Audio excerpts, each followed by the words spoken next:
All right, what's going on, guys? Welcome back to Card Talk. I'm Ryan, joined as always by Tyler and Lou. In today's episode, we're going to talk about Dallas Card Show, NFL midseason. We'll get into that, what's going on in the NFL with who's playing well, who's not playing well, and how that's affecting their card values. Then we've got something to talk about with a BGS case issue, if you saw that on social media recently, with possibly some fake BGS cases out there and what that means. And then we'll get into the latest launch. So want to start it off by pointing out to Tyler that Penn State is now 0-4. So my joke from last week is still relevant. I'm devastated. I don't even know where to go from here. 0-4 is just not acceptable. I don't know what to do. I'm devastated. It makes me want to cry. From Hackenberg being the biggest bust ever for the Jets to us finally having a chance at being successful and us as Penn State football to us now being 0-4, coach on the hot seat, no idea who our next quarterback is. Went from having top three running back recruits in the country on our team to now having none. It's a mess, but let's switch that up. And I would love to. I was literally about to call you Owen because I looked at on video. You have your name as 0-4. Rye, you were down in Dallas at the Dallas Card Show, which appropriately named is actually just Dallas Card Show. I went to look it up is there an actual name of the show, but it's called Dallas Card Show. How was it? It was packed. If the Dallas Card Show is any sign of what the National would be if anything lightens up with COVID and we're able to have that next year, it will be crazy because it was nonstop buy, sell, and trade for 3 days. Really? So when did you get in there? You got in on a Thursday? It was like a Thursday to Sunday? Yeah. Yeah, we flew out late Thursday night, got into Dallas right around 8 o'clock local time. And there was a trade night for dealers on Thursday from 6 to 9 is my understanding. We didn't go to that. We got in so late. Not one of your favorite famous trade shows, right? No, not one of my favorites. Your favorite trade nights? No. So got in late there. Couldn't really do a whole lot. And then it was basically Friday at 8:30, 9 a.m. 9 a.m. Friday's the longest day because dealers can set up at 8 or 8:30 and the show doesn't end till 8. So we were there Friday right around 9 a.m. and we didn't leave till after 8:30. So it was a long day Friday. And then, Saturday most of the day, and then Sunday everybody's was pretty much out of there early. So Sunday was a little bit of a waste, but Friday and Saturday it was packed. And I think I texted you guys about this, but one thing I really noticed from there is just there were a lot of big names there. Obviously Leonhardt was there. Took a picture with Lee, our guy who we interviewed earlier on the podcast. Steve Aoki was there, walking around. Full he had this huge gas mask on. It was nice. Crazy. Yep. Hannah Stocking was there. Clay Thompson dated her. She's from TikTok or Vine or something. Has huge following. She was there recording content, and our guy Buster was there. Nice. Yeah, there's a lot of people. Did most people fly in? I would assume so. Okay. A lot of the big time dealers I know from across the country, people I'm friends with, aren't local, and they were there. What was the hottest card? Really close, but Trey or Luka. Base PSA 10. Yeah, Prism color graded. Yeah, from silver all the way up. And in that scenario, what Luka Trey over the course of the weekend. Was there much price fluctuation? Did you sell many of those? Or was it mainly just people coming up to the table and asking? Yeah, it was a little bit of both. Definitely people asking, hey, do you have any Trey? Hey, do you have any Luka? Any of the Luka I brought, I did not come home with. It all moved. all of it. Uh-huh. I didn't bring a lot of Trey. I don't have a ton, and I kept most of what I have, but I didn't bring a lot. But anything I had of Luka was gone. Mm-hmm. So in terms of like fluctuating, I didn't see a lot of like the prices go up day by day because there's still other options available on eBay, but that was definitely what people wanted. And comparatively to the National, how's size? Like you're saying, it was going, like it was busy. There was energy. There was pulse. 400 tables, I think, is what they have. It says 400. I would be amazed if it's not 600 tables. Really? The whole room was full.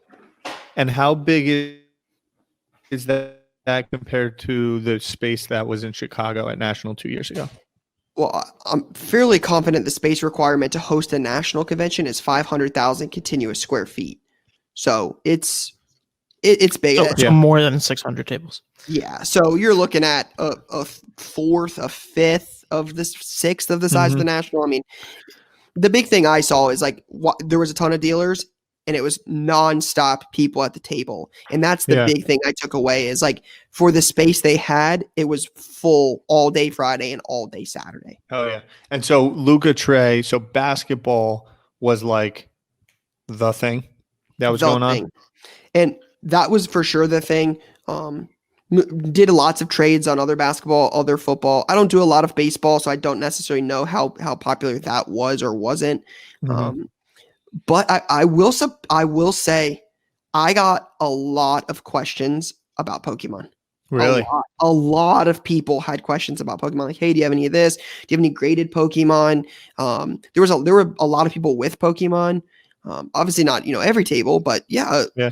And when you say Pokemon, it's funny because whenever I think about Pokemon, I'm like first edition, PSA 9, PSA 10.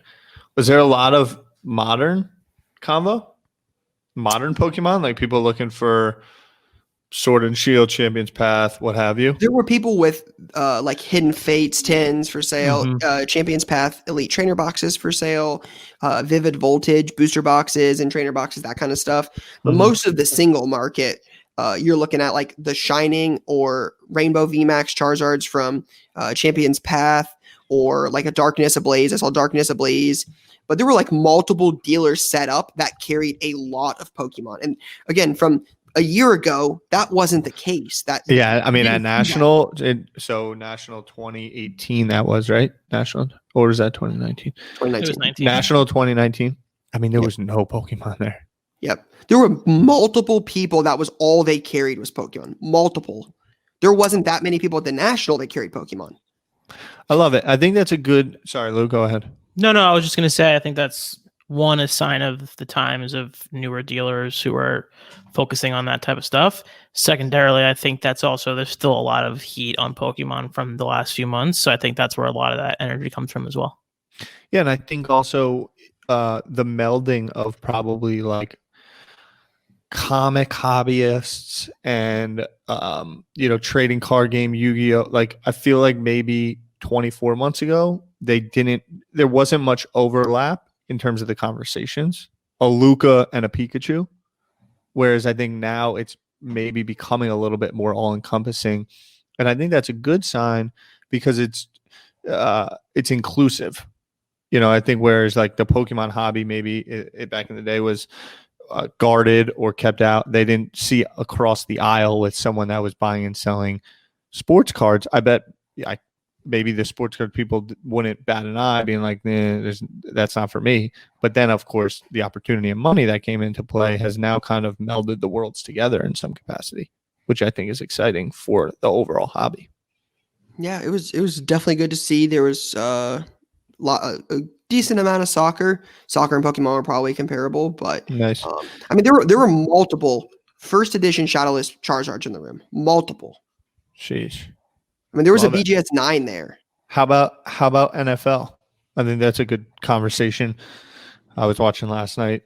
That Bills Cardinals game was pretty insane. And then Kyler, MVP combo. How about NFL? And then I think we should get into a little what's the latest on the streets in the halfway through the NFL season. The big thing I saw at the show with the NFL was people looking for guys they think are underpriced. Mm-hmm. A lot of people were talking about they think Drew Lock is underpriced. A lot of people thought Lamar was underpriced. A lot of different people like that looking for opportunities in football. And again, as we'll talk about in a minute, halfway through the season, some guys have overperformed, some guys have underperformed. So some guys might be a buy right now compared to what they were 8 weeks ago. Yeah. You said Locke and Lamar. Any chatter around, I think this group, or at least I'll join Lou's side and say we were fairly optimistic going into the season about the rise of position players overall.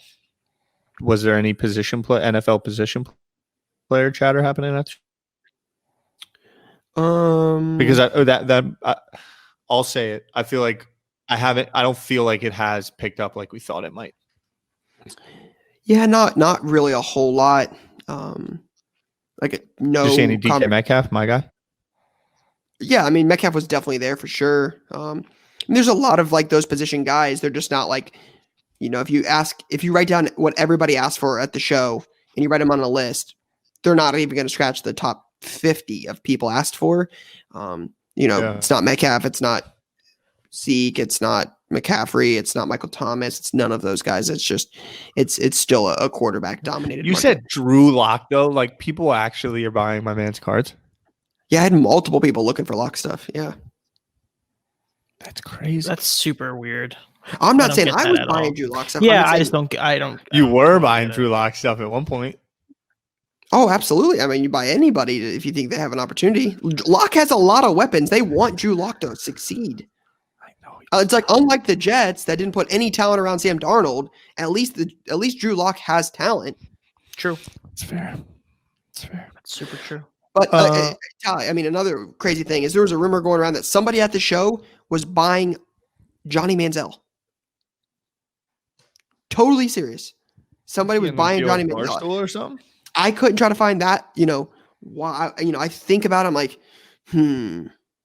nope. Still no idea. Not a guess in the world. So about halfway through the season now with NFL, let's focus in on a little quarterback talk as we're talking about Drew Lock. As we're talking about Lamar L in the reign to the Patriots yesterday. What are some quarterbacks that interest you, Lou? Where's your head at on the quarterback card market?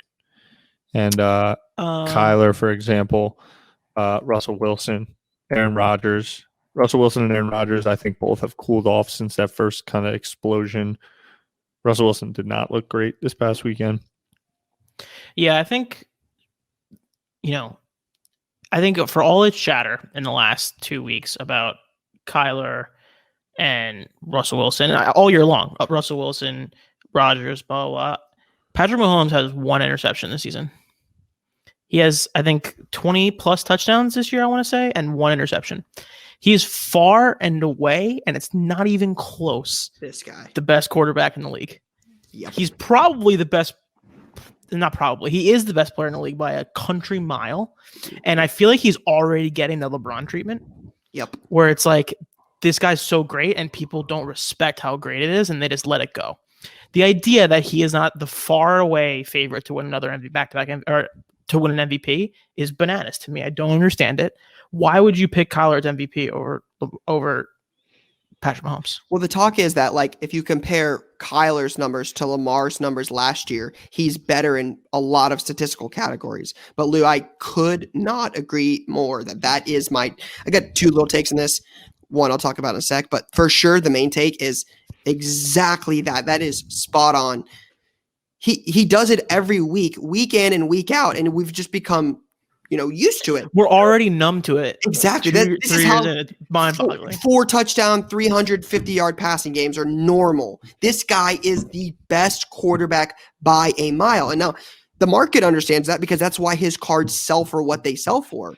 Like I had a Lamar field level silver BGS 9.5, I think at like $750 at the show, and I got rid of it. It's sold. But like Mahomes is what, 3, 4, 5 times that? Like his prices are much higher than everybody else. And the 2017 Prism, like what's his base rookie? 2017 Prism. Well, all his rookies are from Prism are silvers. So like a PSA 9 does like $1,350 for a 9.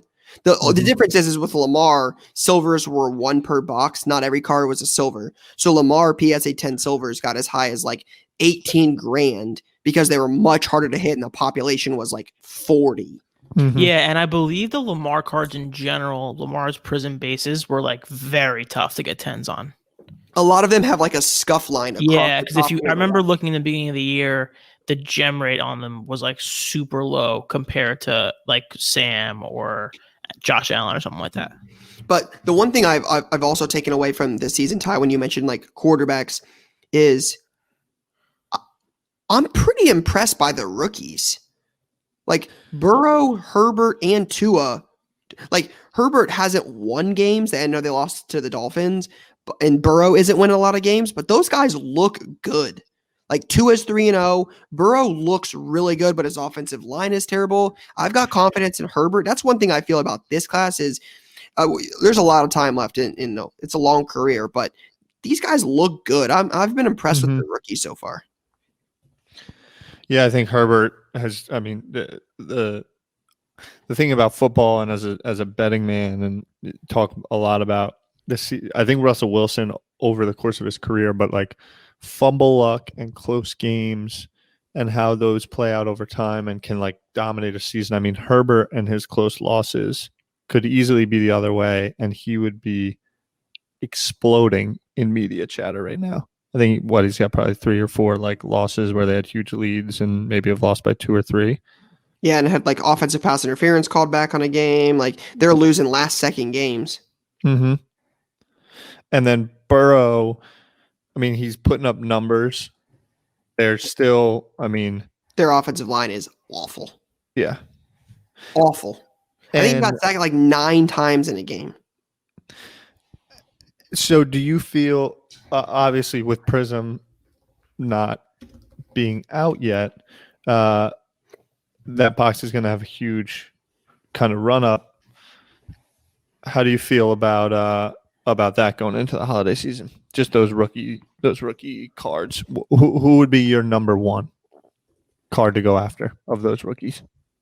If we're buying to hold it long term, I'm still going Burrow. Buying to flip it in the short term, maybe Tua. Tua's winning games at least. I mean, they're at least winning. I mean, their division's terrible. That's the advantage. I mean, besides Buffalo, I mean, the Patriots and the Jets. They might win the division, right? The Dolphins. That's like on the table. Mm-hmm. Well, they're not far back. They're not far back from the Bills. I also think this little crop, these 3 guys, is different from in the last few years because it's more experienced starters too. Like Herbert was in college for a while. Burrow obviously had 1 big year, but he was a senior, I believe, and he's older. Yeah, he's been around the block. Two has been playing for a while too, so it's like there's more experience. Right? That stuff helps. It matters a lot in the NFL. Like it's nice to have younger quarterbacks. That's like what I've hung my hat on with Sam for all this time. But like the experience of in-game decision making in big games in college has a big effect on this stuff too. I think with the lack of preseason, no training, what little to no training camp, like just so like comparatively to a normal year, there's a lot less preparation for the younger guys that they would normally get. And for them to play how they're playing so far, that's a pretty good sign for them to be at where they are now. You get what I'm trying to say? Like for what they've gone through, I feel pretty good about how they look. So, yeah. But yeah, it'll be interesting to see how that rookie of the year prediction plays out. I know I got Herbert. I think Lou has Burrow. Tyler, who did you take? I don't recall. Probably took like some random. Probably something ridiculous. I mean, Antonio, Gibson or from the Redskins or I don't think so. I'm trying to think some like it was something outrageous. I can guarantee it was something outrageous. I don't know if Jason has it handy. That like he can't be proven wrong on because it was so preposterous that it was like, oh, it was a long shot. It's fine. Like it doesn't actually count. Was it DeAndre Swift? It was definitely not DeAndre Swift. DeAndre Swift dropped a touchdown pass in week 1 that lost me fantasy, and I have no time for that man. Do you remember? He lost a game when he was falling back in the end zone. The ball hit him in the hands. Actually, like going out of bounds and like literally dropped it. They had to beat the Bears. Yeah, they would have won the game. It just yeah. But you definitely pick somebody obscure. Probably. It's how I roll in life, you know? True. That's what led me to buying and selling Pokemon cards. Worked out well. All right, so I wanted to talk about something that ended up on Instagram this weekend that ended up making its way all the way around social media. It was on Instagram, it was on Facebook, it was on Twitter, it was pretty much everywhere. But there's a video video and photos that were released by a YouTube or an Instagram account called Card Porn, and it basically has pictures of a fake Luka BGS 10 silver, where it shows how the bottom is different than a real BGS case. So if you look at the photos on this picture, again, you'd have to go to the account. It's just got a big picture of a Luka silver, and it's got fake and red text on it. But it shows on the bottom there's like a decimal missing, kind of like a 86, 87 Fleer Jordan, where one of the keys on how you spot a fake Jordan is there's like a dot between 27.2 on the back of his card. This is almost identical. Basically, the bottom of the BGS slab is missing a dot that tells you it's real or not. So he's also got another video up with a Zion, if you look through his videos,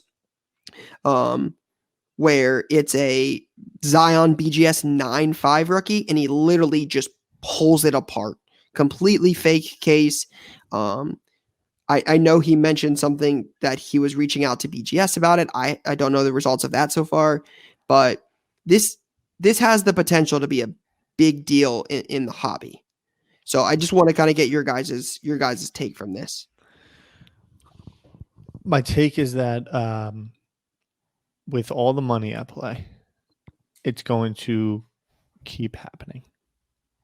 And just like in the fake shoes, a couple things. The percentages of fake to real, let's not like get that crazy. Like 0.1 of things that all of a sudden take up all the conversation of everything. Sure. It's like, let's not get crazy there.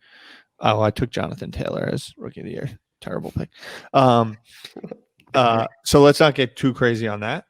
But I think for buyers to be aware, as well as sellers, because you might buy something that's fake and then sell it, not even realize that you just sold something that's fake, is that you just got to be aware. I mean, Beckett responded to the tweet and pretty much said there's subtle differences. We're aware of what's going on, but there's subtle differences in what's happening here. So again, double down on making sure. Even myself, when you're making a purchase or you get excited about it, you get lazy. You don't look up the person's reviews. When you receive a product, give it a once over, check it out. If you're really, really spending money in the hobby, you should be willing to do your diligence and homework. And that's not to say it's on you if you buy something that's fake, but if you buy something that's fake, and then all signs point to it was fake before, well, that it's not going to change. People are always going to try and scam people. And especially in you're playing in an unregulated market, which is one of the advantages of the whole game. So you can't then say, oh, blah, blah, blah, blah, blah, woe is me. Meaning you've got to understand that you're playing in some potentially muddy waters and take responsibility for it being in that game. And you said it earlier, but it's so true, where when you're in a market where things have good value and things are worth money, this happens, right? There's fake Yeezys, there's fake Jordans, there's fake Gucci bags. Like totally, this isn't new, right? People are just getting creative and finding different ways to make money scamming people. And what's important to note is that there are a lot of fake Yeezys, but you're not going to buy a pair of fake Yeezys off retail. You're going to buy a pair of fake Yeezys if you're trying to pick up 5 pairs or get them under retail from someone. If it's too good to be true, it probably is. That's always the answer. If it's too good to be true, it probably is. And that happens a lot of times. I got burned. I got so burned one time buying tickets to a Rangers game. I know this story, I think, right? Yep. Yeah, I think I know this story. It was too good to be true, man. Yeah. It was too good to be true. And the guy cooked me. And it's like, well, you could have paid face value. So I think that's an important thing. But what's different is that, retail is buying from someone like yourself, Ryan, buying from a reputable source versus someone that has 4 reviews on eBay and just got into the Luka game. And hopefully, I think hopefully BGS or these other companies find ways to adapt to this and, continue to improve and find ways to make it harder and harder for people to scam. Yeah. But to the original point, like Lou, you reacted a little bit. Let's not have one fake slab take over the conversation and everyone start to think that the whole thing is fake, because you can almost kill yourselves from the inside, right? If the whole hobby starts barking up and saying, oh my God, we have to handle all this fake, then everyone on the outside's like, what's wrong with these people? I'm not going anywhere near that investment. There's that. And like literally, I mean, we were talking before the show started and the word that was used, I think, was hysteria. And it's like, hey guys, and girls, it's one fake slab. And like, I understand it. Like I understand where that comes from, because if it's never happened before and now it's happening, which by the way, it was happening people before and people probably just never realized it. But like, if it's the first time it's happening, of course there's going to be some like, oh my God, this is a thing. And like Beckett's response was kind of like not the most direct and helpful. And that's also probably because they're trying to figure it out in real time, just like we are. So I'm sure that added to it as well. But I feel like the ultimate takeaway is like, just try to be smart. And it's where businesses can help and sellers can help with authentication services. And, and I think there's people already doing that, and I'm sure we'll continue to see more of that. But, yeah, like it's just something to look out for. Like you can't, I said to you guys before, like 8 months ago, if I saw a PSA slab, I'd be like, yeah, we're good. Someone hit me up a while ago and was like, what if it's in a fake slab? And I was like, nah. And that was stupid of me to say, because it's, of course there's going to be fake slabs. It's bound to happen. It's like inevitable, like you guys are saying. So it's the internet. Yeah, it's the internet and it's money. And when there's money to be made, people are going to do it the right way and people are going to do it the wrong way. That's just the way the world works. So everybody's got to be smart. Yep. Now, before we move on to the latest launch and we get into our upcoming releases for this week, as it is a big release for product, we want to at least point out that next week's episode is going to be a full-length Q&A. Nothing but Q&A. It's going to be a big release week. A lot of people will be listening on the holiday season, maybe doing some driving. So we wanted to give our listeners an opportunity to submit questions. So again, as always, guys, if you have questions for the show, feel free to reach out to us on Twitter or Instagram.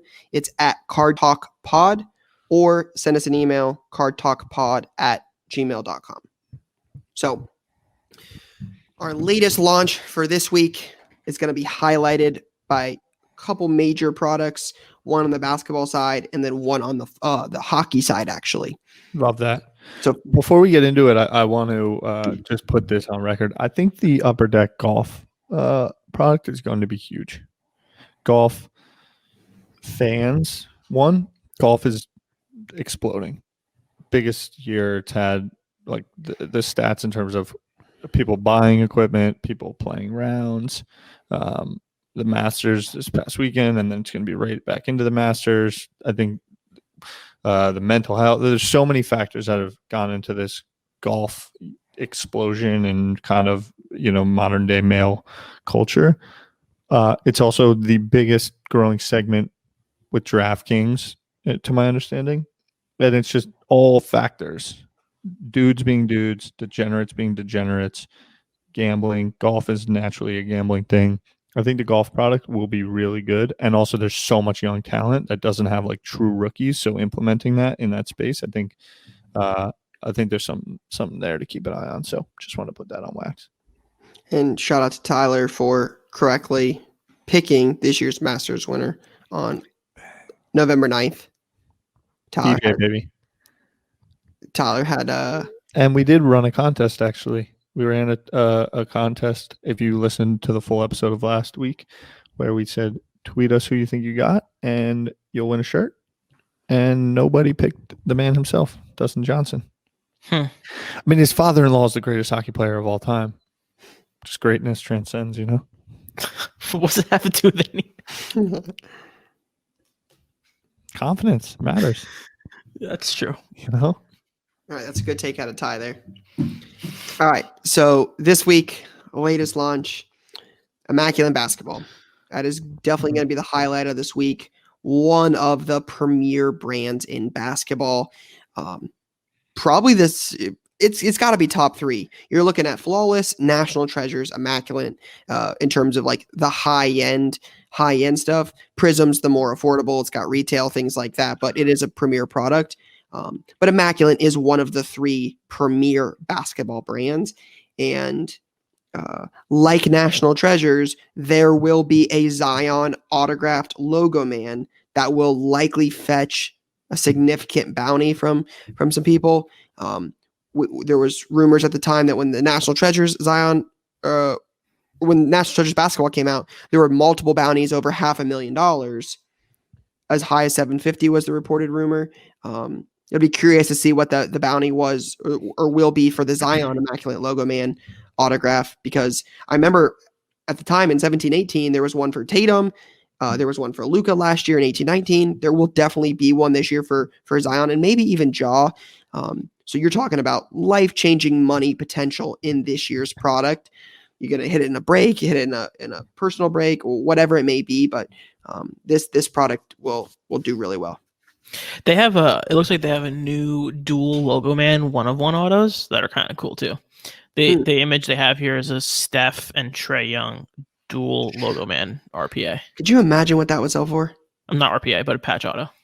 Yeah, that's crazy. A Steph Trae Young 1-of-1 dual auto is nuts. Dual patch auto is nuts. Yeah, that would be pretty fire.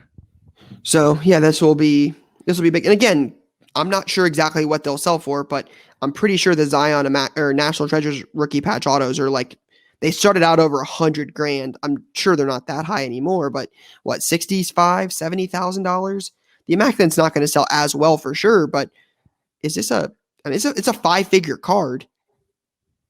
Yeah, no, 100%. So, I mean, we'll see, but it sounds like these could have, $10, $15, $20, $25,000 potential. Not sure. Oh, I guess we'll see what the market is, but definitely some big potential there. And then Upper Deck Series 1 Hockey 2020-21, which will have Alexis Lafreniere. A lot of the hockey guys I know are all over this guy. I've seen some good reports on this kid being a star. Ended up in New York with the number 1 pick. He is a Ranger. They've got young talent after having the 2 pick last year. He's going to be a rookie in this. It appears he's got his Rangers gear on skating, which was the big conversation was, are they going to get him in a Rangers jersey with no ice time since the draft? And it looks like they have. And this if this kid's going to be anything like the people they're comparing him to, this product will really open up the year for hockey and has. Yeah, overall, they're saying the class is strong, and obviously him being in New York, I think, helps a lot. I've heard a lot about the 1 and 2 pick because the 2 pick went to the Kings, I think. Yep. Quentin Byfield, I think is his name. Yep. And Hockey guys in the podcast. LA. It's just research. I'm not a hockey guy. That was more hockey podcast. 2013, Tyler. But I think the Kings actually, I think, have a couple young studs coming up. But in general, and the Rangers are loaded with young talent too. Everyone that I talked to is like is Rangers fans, is like, we have a real team again. So that's exciting. That's cool. Playoff football comes out too, right? Right. Playoff football? Yeah. Not like contenders auto, like playoff contenders autos are a big deal. Playoff isn't out yet. It says 11/20. It's not on the release calendar. Unless that might be, so this might be a Panini exclusive release where they release direct to consumer, and it's not Panini playoff football cards. Yeah, it's not something I get. We have access to, so it might be a direct to consumer release. Yeah, I'm looking at it. It's like the playoff contenders and all that stuff. Is it on Panini's website? Cardboard Connection. Let's look. Let's check Panini's website. Yeah, so I think Impeccable will be a big breaker product. Are you getting some, Rye? Immaculate? I'm sorry, Immaculate. Yes. We've pre-sold a little bit of it. So yeah. What do the break spots usually go for? Boxes, my understanding boxes right now, like a case is around like 13,000 for 5 boxes. So just over 2.5 a box. Cool. So you're looking at, now mind you, that's like 8 cards. Sheesh. Those are 8 cards, I think 7 or 8 card boxes. $2,700 box on Blowout. Yeah, it's 20. Yeah.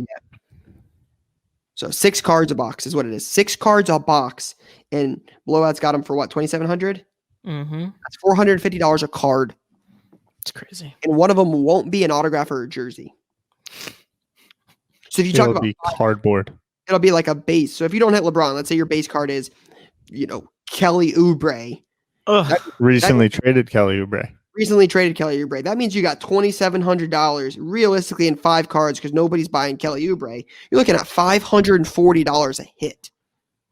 That's crazy. And that is why breaks do so well. Yep.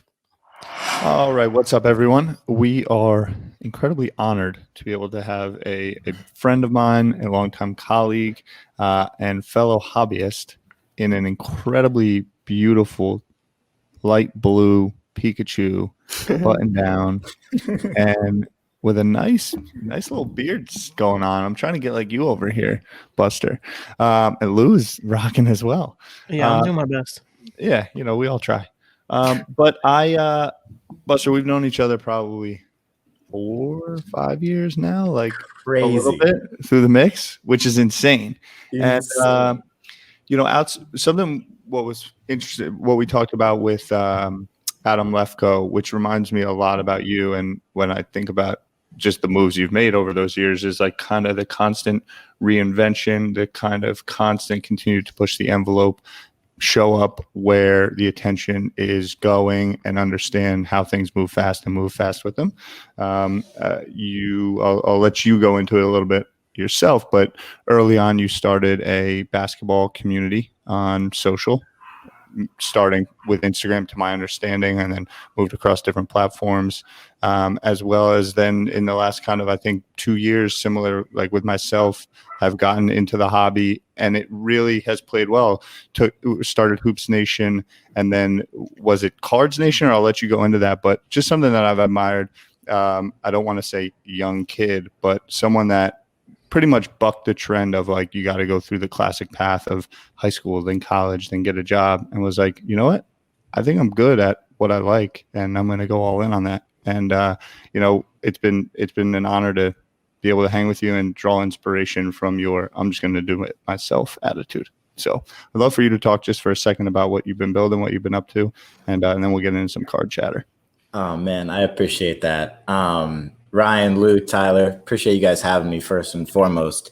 And it is insane that it's been 5 years. So that all started because I interned at Vayner when I was 16, which is unreal as part of Vayner talent. So that's how that began. But I started a fantasy basketball page on Facebook when I was 14. Just started blogging about, what players I thought were good pickups in fantasy sports, because everybody cared about fantasy football and I didn't.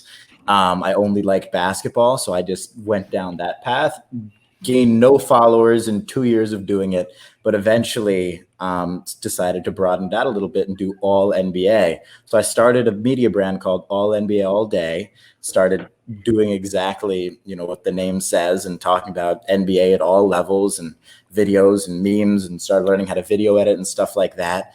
And then around that same time, I moved from New York to Connecticut. And I always thought I was going to be a play-by-play broadcaster growing up. And my high school, they had a radio station, a local radio station. So I was able to broadcast JV girls field hockey. And at that point, I thought I had made it. I was broadcasting local high school JV field hockey, and I was the happiest dude on the planet. So I started doing that. And around the same time, I tried out for my JV boys basketball team because I played at the previous high school I was at, which is 80 kids per grade. The new high school is 500. I knew it was going to be a little bit harder. I didn't make the team as a sophomore. I did not that summer grow 7 inches, come back and put up 20 points per game. I went the opposite direction. I started calling the games, and that ended up working out well. My junior year, I won best in the country for, play-by-play broadcast or whatever the heck the award was. But not that there was very much competition for that, but it did open some doors. And, around that same time, I started Hoops Nation, which, was the next generation of the previous basketball outlet I had done. Started on Facebook, built it to like 600K on Facebook with viral videos and editing things on iMovie myself and putting beat drops over the right places on videos. And then took it to Instagram and then, other platforms and TikTok, which is crazy that it's 4 times bigger than any other platform, but it is what it is. Can't always predict things and you just got to roll with it. But yeah, through all that, broadcasted for the NBA now, have, done a bunch of different stuff. Have my podcast, which is 4 times a week, launched subsidiary media outlets, Cards Nation underneath Hoops Nation, Travel Nation. I have a full team who's running Hoops Nation for me now. And yeah, launched, launching a bunch of new businesses, helping other people build theirs, and yeah, just having fun along the way. But Tyler, like you said, how I look at, just passively reinventing myself or anybody reinventing their self, all that means is just following what you're passionate about now. And that's the best way to keep yourself on like fire, is just doing whatever you're super excited about that week, month, year. And that's how I've always felt. And that's how I've always gone about it. So yeah, that's little context on me. Thank you guys. Love that. Now let's go right into this. You were down in Dallas this past weekend. We talked for 2 seconds before you said it was kind of the biggest show you've been at. Tell me just quick synopsis of your experience. What was that scene like?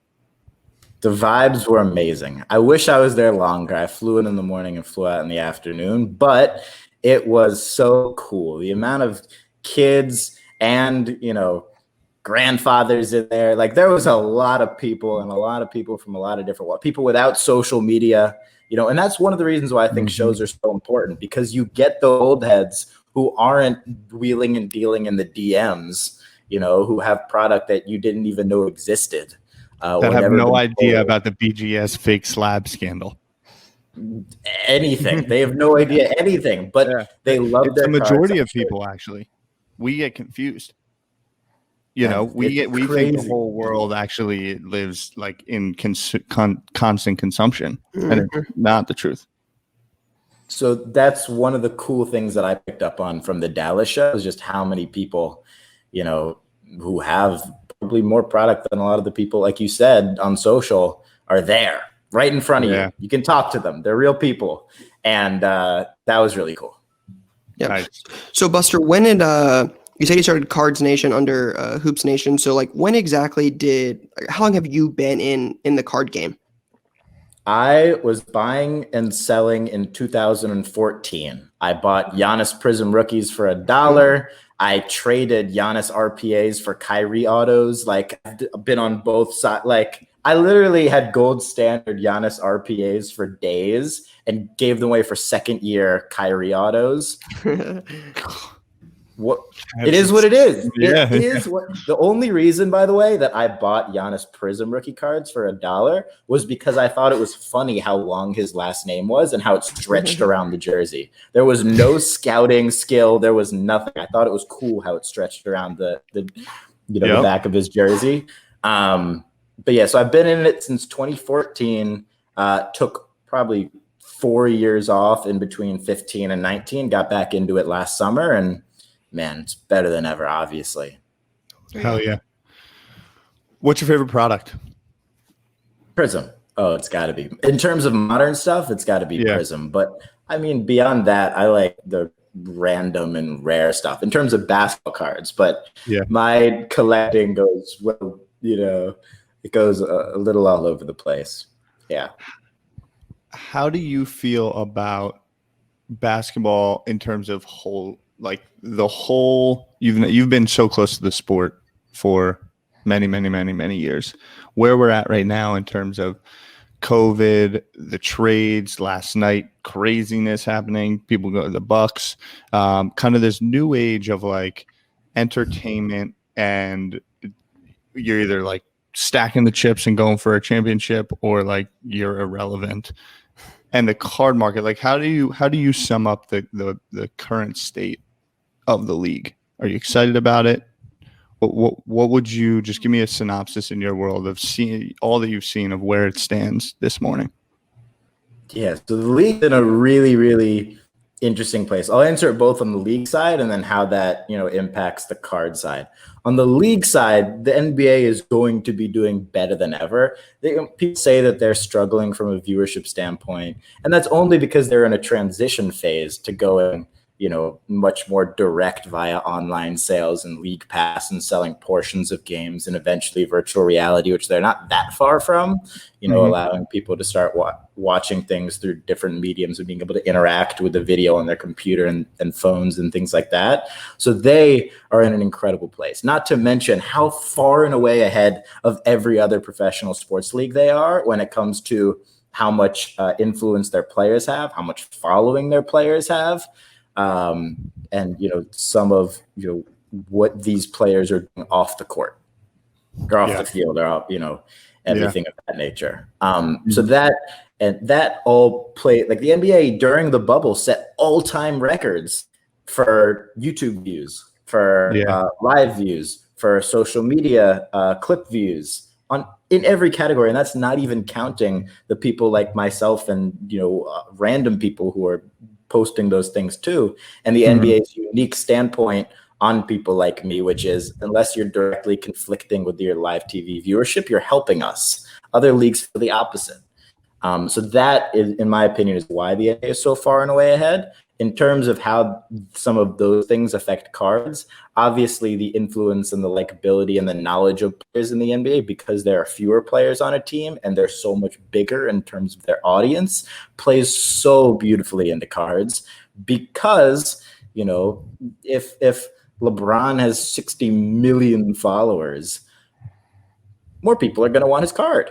It's just, the more eyeballs there are on somebody, the more people want to have something to do with it, especially when the NBA really, really protects their players and keep their images, amazing. And they are all obviously really, really amazing guys, but, they all look really good in the public eye too. And that helps with cards.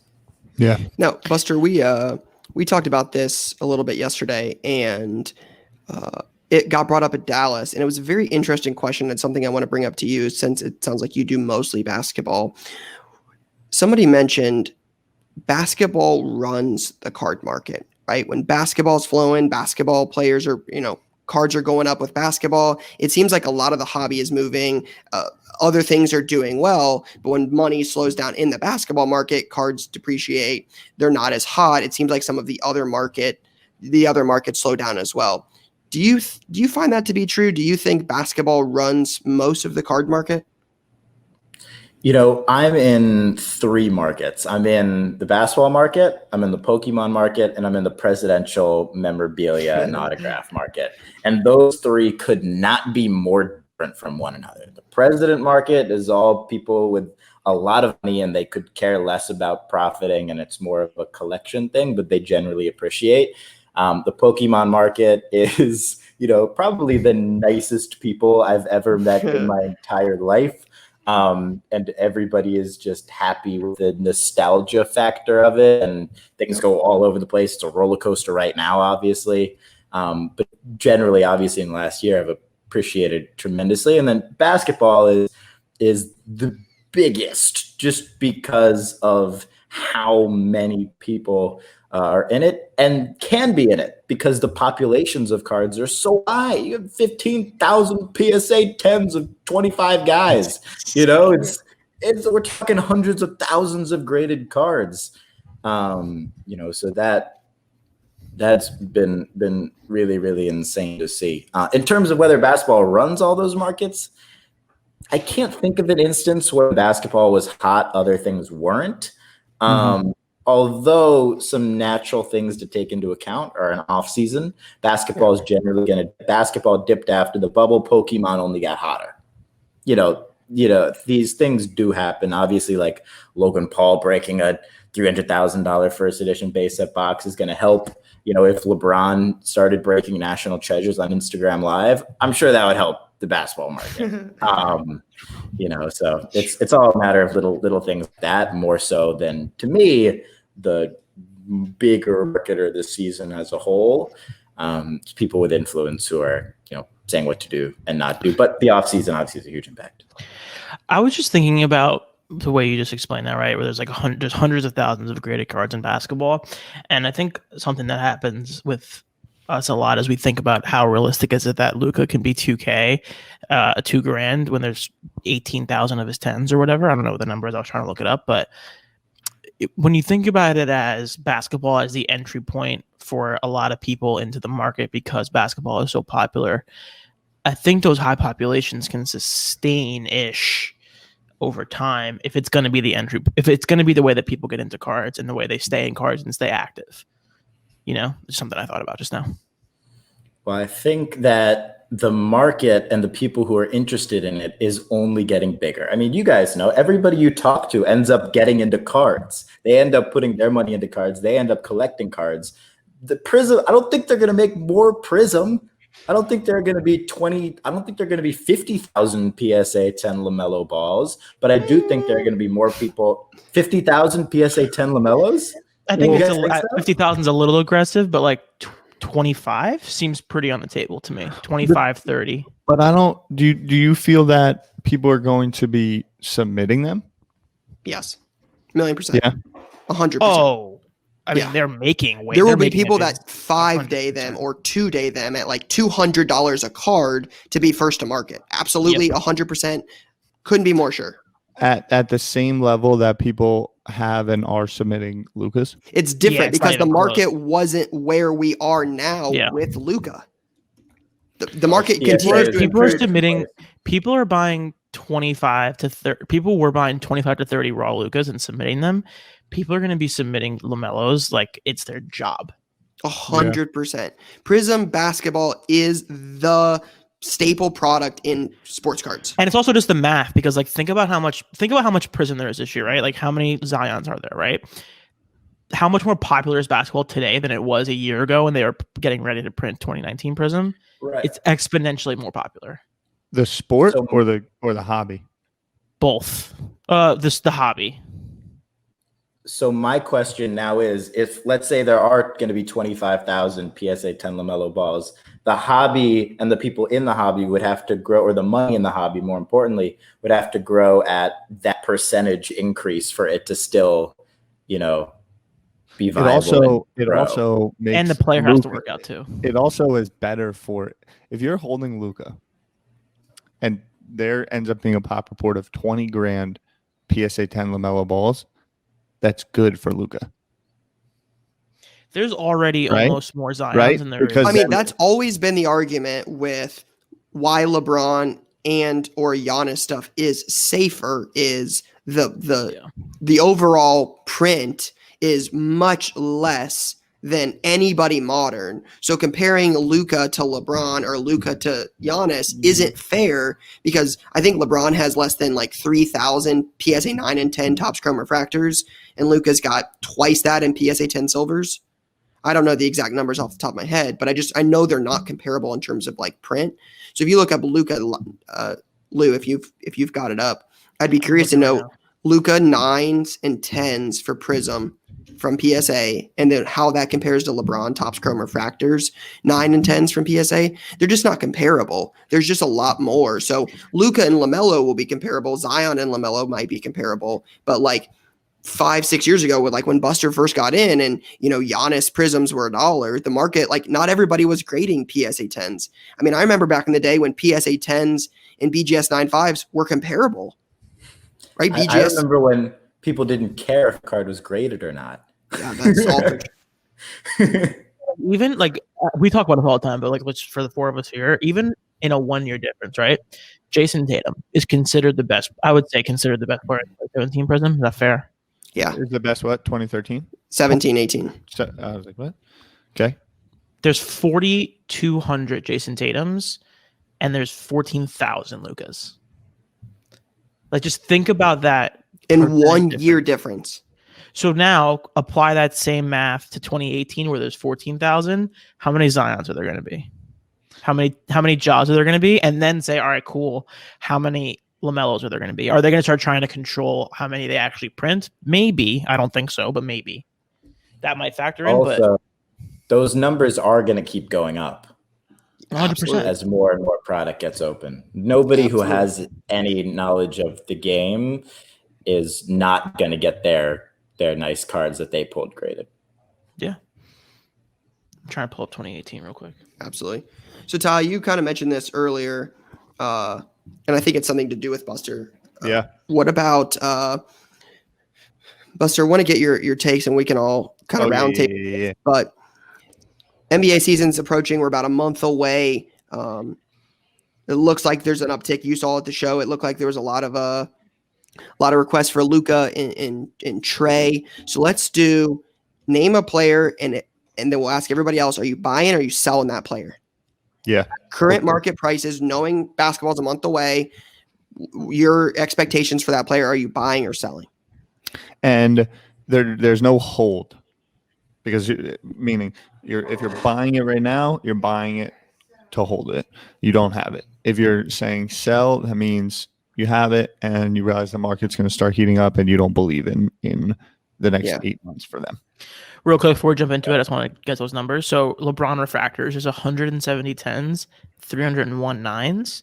And then for Luka, there are 1,913 PSA 10 silvers and 1,675 PSA 9 silvers. Damn. So a fraction. PSA 9 refractor is a play. It's a vibe right there. That's got Charizard. That's literally got Charizard populations. Right? Damn. Yo, Charizard and LeBron is like the ultimate collab. All right, Ty. First one. Who you got? All right. First one, what I got is we'll start here. LaMelo Ball. I'm selling LaMelo Ball. Same. Yeah. I have no interest in the LaMelo Ball. I'm nervous about all these 2020 guys, 2021, 2020, 2021. Just because like there's something about the number one, the unknown of these guys. Like this, he played in like some random European league for a year and a half or whatever. And like, that's fine. Hang on. Like, that's fine. Number one, a lot of basketball conversation, there's a lot of hype built into it from what I can always see, which has pros and cons. I'm taking a step back on any of these guys just because I want to see them play before I can make a decision. I think the big thing is I'm not as high on a lot of the bigger guys like LaMelo, like Anthony Edwards, like those guys, because they're already so high for a college product.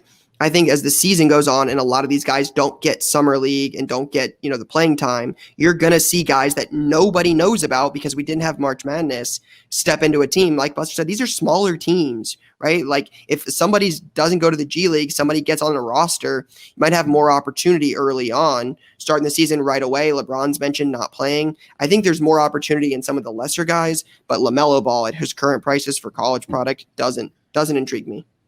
So the college product is going crazy. I actually think this is going to be very healthy for the state of NBA basketball cards, because the unknown is going to lead to a lot of prospecting, which I think is going to lead to diversification of product that people are paying attention to. The Luka, Trey, the Zion, like the condensation of that, I think like is the reason you're seeing those numbers on the PSA subs. But the fact that there might be 5, 6, 7, 8 guys that by mid-season might be the guy, I think is healthy. Buster, you were about to jump in there. And worth mentioning as well, most lottery picks don't reach, multiple contracts. So just keep that in perspective as well. A lot of these guys, it's such a gamble. And if you're paying as if somebody's an all-star, I'm out. Yeah. Yeah, and I also think I know for me, right, and this is potentially not potentially, it is me just being kind of like dumb and expecting things that aren't realistic. But when I think about high end picks, I would expect all-star potential, all-pro potential, all that stuff. Realistically, how many guys in a top 15 taken in an NBA draft, how many of those guys actually matter? Like 4 years after they're drafted. Yeah. 1 to 2 usually. Yeah, you're praying. Like if you get 4, you're like, holy shit, what a strong class. I mean, Jackson Hayes went 8. Yeah, Romeo Langford went 14. Jarrett Culver, DeAndre Hunter. Like Wait, those real guys. quick, can we talk about? Can I do mine? Because I know I've been thinking about this in the last 24 hours. All right, DeAndre Ayton, buy or sell? So buy. Wow. It's just go Buster. Give your thoughts. I think he's cheap, and the Phoenix Suns are making moves. I think that's an interesting thing, especially after their performance in the bubble. There are a lot more eyeballs on them and on Devin Booker and how he's able to take the next step. And I think DeAndre is the trickle down from that. The reason I brought Tyler, give me your buy or sell. I don't want to talk about why I brought it up. And it's a sell for me, dog. Yeah, and the reason is because of this. When I think about the game, I think about blue chips that are like buy and sit on, and then I think about the liquid market of buy and move and pay attention. And when I think about the liquid market, I'm like, who's the number one on teams that isn't blue chip? And I think Ayton now quickly is the third guy from a mass market potential on that team. Meaning, like, if you're just a casual fan, like, you got to really, like, click in to be like, all right, DeAndre Ayton. Because now with Devin Booker is superstar, and then they got Chris Paul, who is the reason I brought it up was the post-game interview every time. Yeah, after the trade, everyone was like, yo, DeAndre Ayton cards, blah, blah, blah. And I was like, all right, everyone calm down. Because, number one, this guy's a center. We could talk about how everyone, like, centers is always a thing. That's going to be a problem.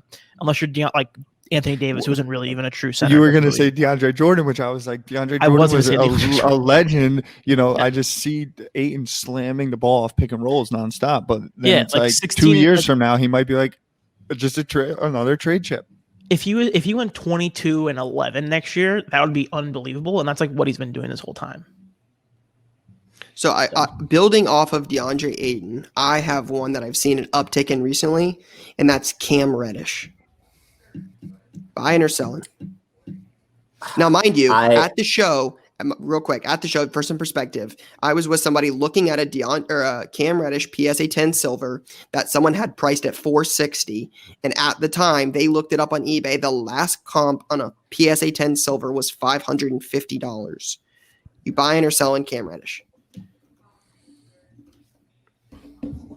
I haven't seen enough basketball to be able to justify those prices, so I'm selling. I'm gonna buy, and I'm gonna say I'm not gonna buy silvers, but the base PSA 10 can be had right now at $140, and in a different world, that's a lot of money. But where we are now, I feel like any player who gets interesting or hot at all, their cards can go. I can see that being a $350 card in season quickly next year. You have to flip that though. Yeah, but we're talking about buying it for the season and selling it in season. Fair. Real quick, Cam Reddish, 220 silver 10s, 989 base 10s. I think the silver is a little bit of a higher entry point. It's pretty low pop. So that's tough. Yeah, it's also he was probably one of the least submitted guys out of the group, right? I feel like everyone was probably taking their Jaws and their Zions and sending them in. But Cam at 989 PSA 10s as a quick flip seems pretty interesting. The one thing I think about Cam is the same thing I think about with DeAndre Ayton, though. There's a superstar on that team. There's somebody that's going to be shooting the ball a lot more than others. There's somebody that's getting a lot more attention when they win than others. There's one ball. Trae Young's going to be shooting the ball 30 times a game. How many shots is Cam Reddish getting? I I have a hard time buying the second or third best player on a team. I know there's, sixth man, most improved, things like that. I'd rather buy the superstar if we're Yep. betting on somebody to be a team to be good. I'm buying the Yeah. superstar, not as I much agree. Cam Reddish. I agree with that. So, RJ Barrett or Cam Reddish? RJ Barrett. You're asking a Knicks fan. And the thing is, like, Atlanta's over-under last season was 32 wins. I just don't – if I'm going to spend time buying something, selling something, I want them to be on a winning on a team that is going to matter. You know, Devin Booker is one guy, but they're like trying to get out of that. If they suck again this year, he either has to go or he's just going to take mega contracts from there. But like people are going to not care that much. Like you have to win. That's why the Nuggets. That's why I think Jamal Murray is super interesting to me, because you can only be bad for so long until people stop caring. Like the that's Hawks the Knicks total? right now. Like RJ Barrett doesn't even get talked about in the league because the Knicks are just and they're New York. They're Madison Square Garden. RJ will matter for a while though because he isn't. For me, Cam Reddish is like not the number one guy. Sorry. I think the thing that matters with RJ, though, is like you said, he is in New York, and he's always going to be linked to Zion and Ja because he was picked right behind him. So I think I like RJ a little bit more in that aspect, just being so close to Zion and Ja. He was the 3 pick. He could have been one, another year. I'd rather take a chance on somebody in a New York market that doesn't have a superstar already on that team, looking for somebody to be the star. Yeah, that's what I'm saying. Like in a you'd take RJ over Cam, but when you look across the league, RJ wouldn't even get talked about. So it's like I'm always playing. Yes, we're asking buy and sell off of one guy, but in a world of I'm selling unless it's buy across the landscape. RJ's cheap. RJ is a cheap top pick. Yeah, I just don't think you can buy his cards unless you believe that the Knicks are going to build something that matters. Otherwise, they're going to continue to be a laughing stock, and no matter how good he plays, they're just going to keep losing, and people are going to be pissed. Or he's going to end up somewhere else because his game's going to take him there. All right, Buster, do you have anyone on your mind? Trae Young at current prices. Are you guys buying or selling? Trae was one of the hottest people at the show, right? Yeah. Mm-hmm. Yeah. So, I for me, it's a buy, and I think it's hard to make the argument for Trae Young if you're going to be anti-Reddish as well, but yeah, I'm ready to hear it. No, I think Trae is, when I think about young kids, I think Trae is a face of the league guy, and it's a buy. I think I'm sitting on a couple, but like I think he is like a guy that people want to get behind across the league, no matter what. And he shoots the 3, which is like the coolest thing now. You know, I think about pickup basketball. If you play pickup basketball, you know that nowadays on the blacktop, people just chuck like absurd. And it's because of like Trae Young. You know, it's really because of Steph, but all these guys, and Trae is like the face of that now. You know, Steph is like gone over the hill a little bit. I think he's going to come back huge, but Trae is a face of the league type guy because he dominates in where the league is going. So I'm a buy on Trae. I think Trae is a buy for the simple fact that people see the prices of Luka and they're always going to be compared to each other. They were traded for each other. They're in the same draft class. People are comparing those two and the prices are not close. A Luka 9 is still more money than a Trae Silver 10. So a Luka PSA 9 silver, I think it's like $27.50, $28.50, somewhere in there. And Trae's were at day one of the show, we're right around $2,200, $2,300 on eBay. The market sees that and it's like, hey, you could buy 4 Trae silvers for the price of 1 Luka silver, or pretty close to that as a 10. Which would you rather have going into the season? Would you rather have 1 Luka 10 silver or 4 Trae silvers? I think all of us would probably say the Traes, and I think the market sees that there's a discrepancy there. So if you're asking me which one I expect to rise between now and the start of the season, I'm definitely taking Trae. I think Trae has a lot of room to go up. Yeah, I'm the same. I've done it. I have a weird feeling that the Mavs are going to underwhelm this year. Because Porzingis is out. Yeah, he's not going to start the season. Which they had a lot of. Yeah. I know. And they had a lot of close losses. Most people then compute that into, okay, well, then they're going to start winning. But what if they start losing? It's 50-50, as they always say. You know? Okay. All right. Parting Thank you, words. Buster. Parting words. What are you most excited about as we wrap the next 6 weeks of 2020? What is on Buster's mind? On my mind, it's there are too many things to name, but like I opened this off with, just following whatever I'm passionate about week by week, whether that's, Lou and I were talking before he came on, buying Jimmy Carter autos, always got one nearby. Literally, they're just everywhere.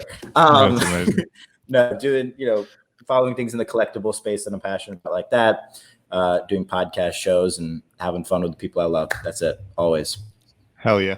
Love that. That's a good way to end it. All right, everybody. Hope you enjoy this episode. Peace. And then Leaf Ultimate Draft Baseball, Super Break Heavy Hitters Football, Yu-Gi-Oh! Spirit Charmers Structure Deck. And this is Pokemon TCG or Beetle V. And I don't know much about that. Not sure if Tyler or Lou do. Nope. And then Fortnite Series 2 trading cards come out. Top guy. Go. Now we're talking. But I don't know. What is it? Skins from Chapter 2?